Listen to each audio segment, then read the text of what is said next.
Well, hey guys, I wanted to offer a word of encouragement from Matthew 9 about our personal freedom and how it really works. It's so important for us as men, as leaders, to be free and to be whole. And there's a familiar story in Matthew 9 where Jesus heals a paralyzed man, and at face value, it just looks like kind of one thing. The guy gets healed. But actually, Jesus says three things to him, and I noticed it for the first time just the other day. He actually says to him, stand up, pick up your mat, and go home. I think that's three distinct commands, kind of three stages of freedom, you could say. The first piece, stand up, that guy couldn't do on his own.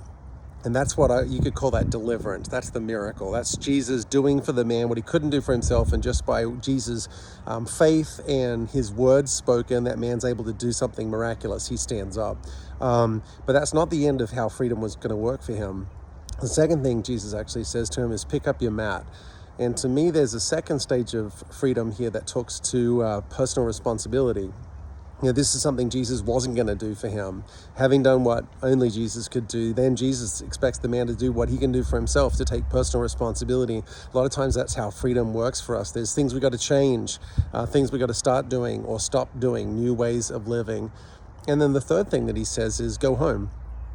And to me, that kind of speaks to the power of his testimony and living out that freedom in front of others. Jesus first did the miraculous, that deliverance, and then expected him to take personal responsibility. But living that out in front of those that you know and love is so important. The power of your testimony, and home might be your co-workers, obviously your family, your loved ones, but the world needs to see freedom being lived out. So just a simple thought for us today.